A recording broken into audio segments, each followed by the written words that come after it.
In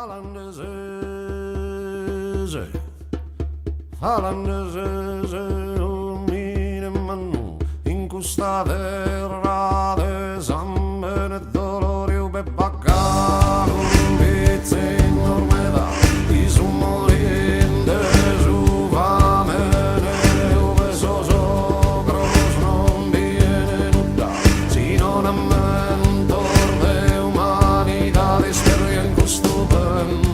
Buongiorno! Oggi abbiamo l'onore di visitare uno dei nuraghe più belli della Sardegna. Ci troviamo a Torralba e stiamo per visitare il nuraghe Santo Antino.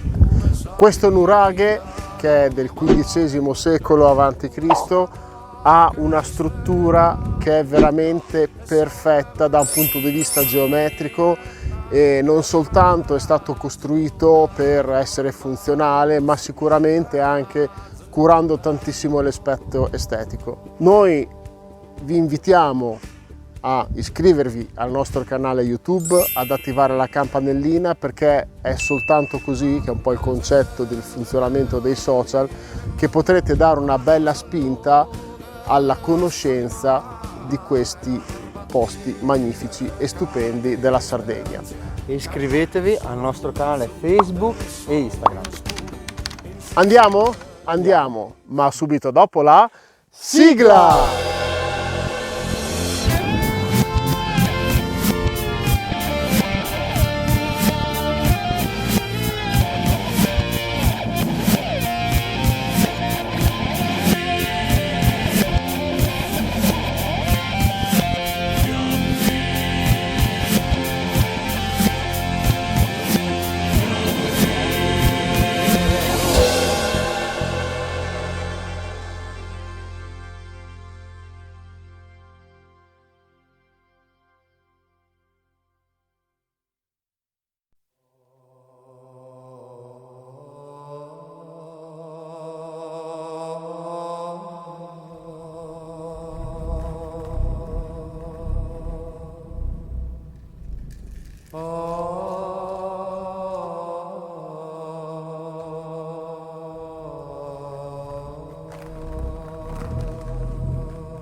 Ci troviamo di fronte all'immenso e maestoso nuraghe Santo Antine, una struttura del XV secolo a.C. Man mano che ci si avvicina, il primo elemento che si trova è il villaggio nuragico, di cui sono state rinvenute diverse capanne e che corre tutto attorno al nuraghe stesso.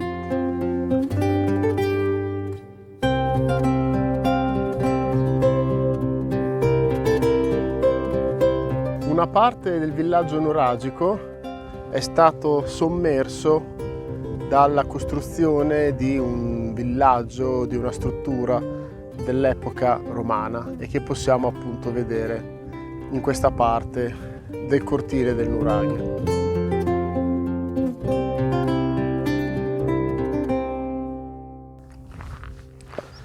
Il nuraghe è formato essenzialmente da una torre centrale e da altre 3 torri laterali che sono state inglobate all'interno di un cortile formato da tutta una serie di mura perimetrali che hanno andamento curvilineo. E qui possiamo accedere all'interno del nuraghe stesso. Appena passato l'immenso architrave che sovrasta la porta, possiamo incontrare un primissimo ambiente dotato di 2 finestrelle, ma la vera sorpresa di questo nuraghe immenso è questo cortile interno che fa accedere ai vari ambienti. Quindi abbiamo una torre laterale, abbiamo poi l'accesso al bastione, l'accesso alla stanza principale, un pozzo,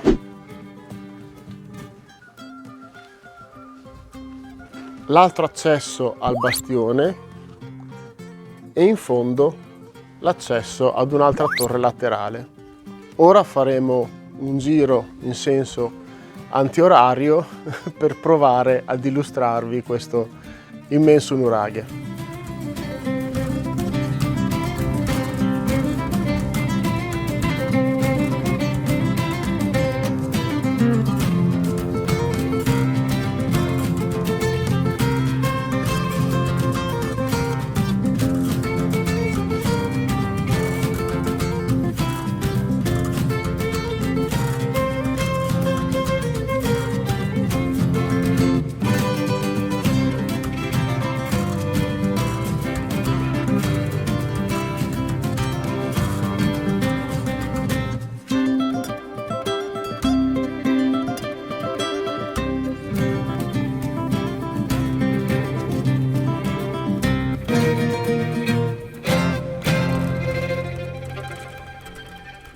Possiamo trovare un ulteriore corridoio dalle proporzioni ridotte, che è uno degli accessi al pozzo che stiamo per vedere.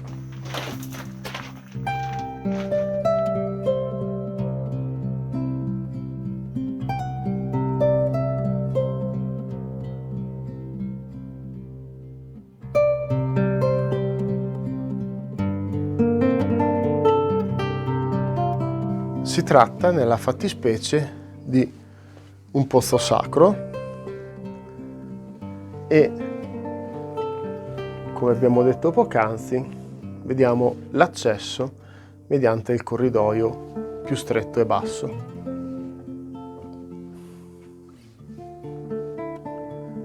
Anche questa torre è svettata. Possiamo procedere lungo questo percorso che ci fa vedere e ci fa capire anche la forma a triangolo praticamente equilatero di questo nuraghe. Quindi accediamo ad un secondo corridoio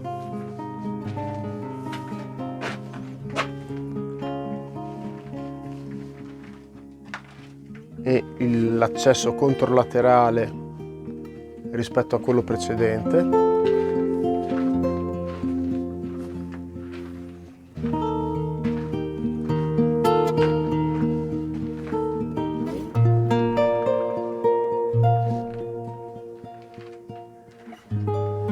Qui abbiamo il ritorno diretto sul cortile principale e l'accesso alla torre ovest.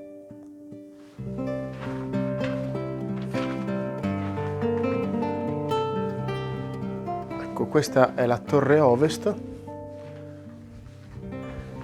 anch'essa con queste finestrelle che danno verso l'esterno. Anche questa torre è svettata. In questo modo abbiamo completato il giro in senso antiorario del primo piano. Bene, ora procediamo con la visita entrando nella torre principale.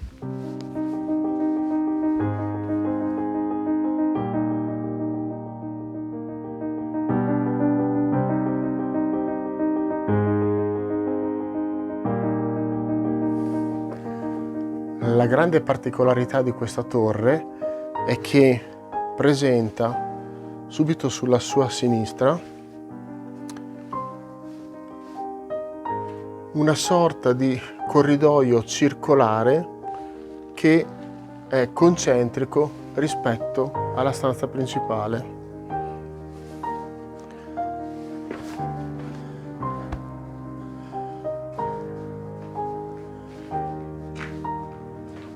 La Tholos è intera, come potete vedere,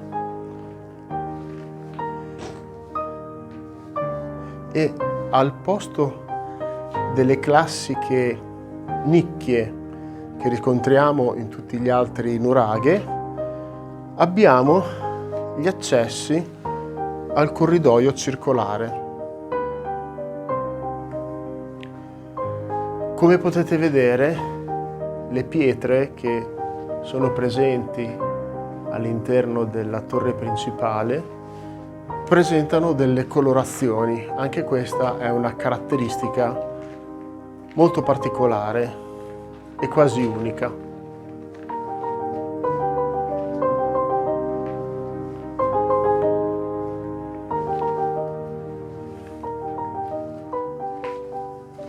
Ora percorriamo il corridoio, incontrando prima di tutto un pozzo.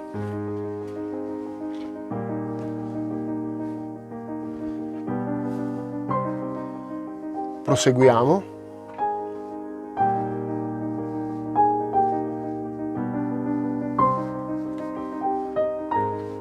Questo è il punto centrale di accesso alla camera principale.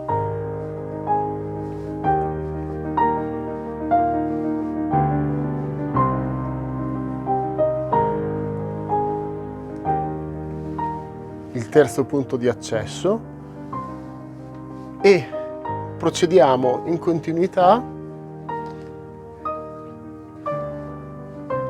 cercando l'accesso alla rampa che porta al piano superiore.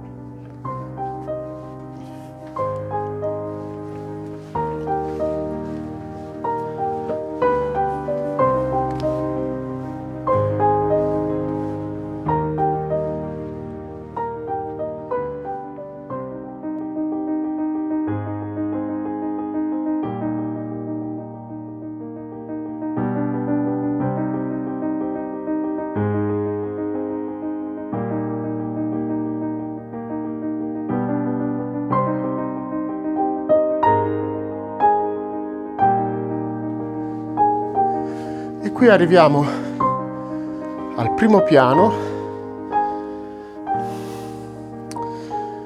che rappresenta una sala delle riunioni.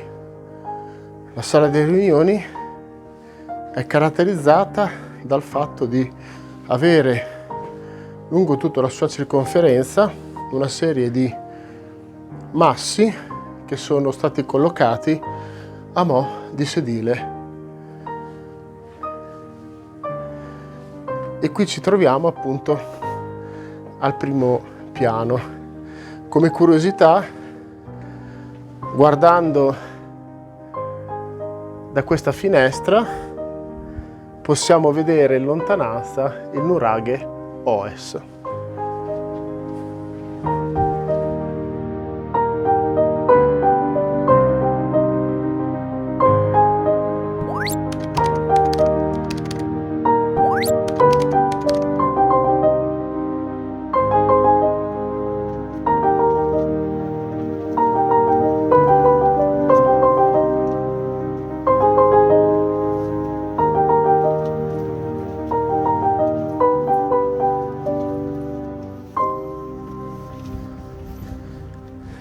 Attraverso la seconda e ultima parte della scala arriviamo al secondo piano,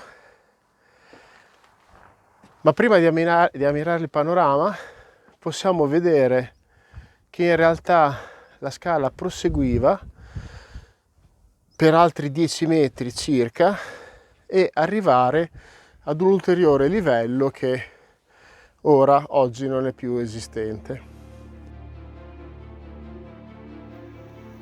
Bene, ora andiamo a visitare un'altra parte molto importante di questo nuraghe, che sono i bastioni. Accediamo attraverso questa ripida scala, utilizzando tutte le accortezze del caso.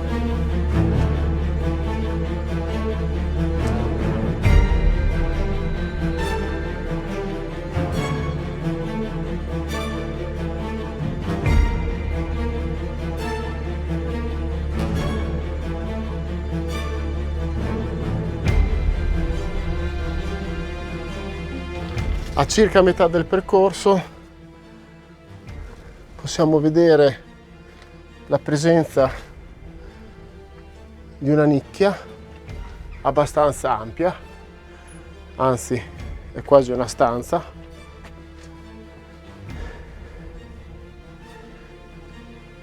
e poi possiamo trovare inaspettatamente l'accesso ad un corridoio esterno circolare che proviamo a percorrere. Poi vediamo in qualche modo di ricollegarci al percorso che stavamo facendo.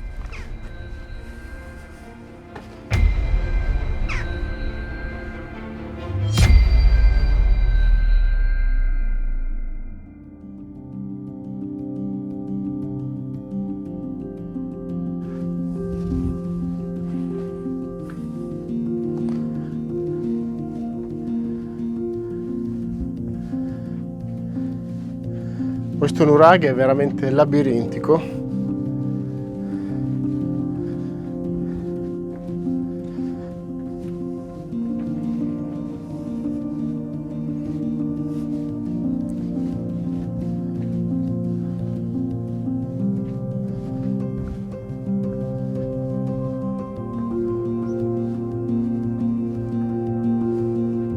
Ecco, siamo sbucati esattamente alla metà della scala opposta, quindi procediamo verso l'alto per vedere un'altra parte del corridoio che si sviluppa al piano superiore e che circonda la Tholos centrale. In questo percorso ad X che stiamo effettuando.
Bene, abbiamo terminato questa meravigliosa visita ad uno dei nuraghi più imponenti della Sardegna.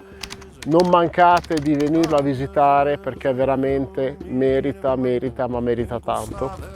Grazie a tutti, ciao! Ciao! Ciao.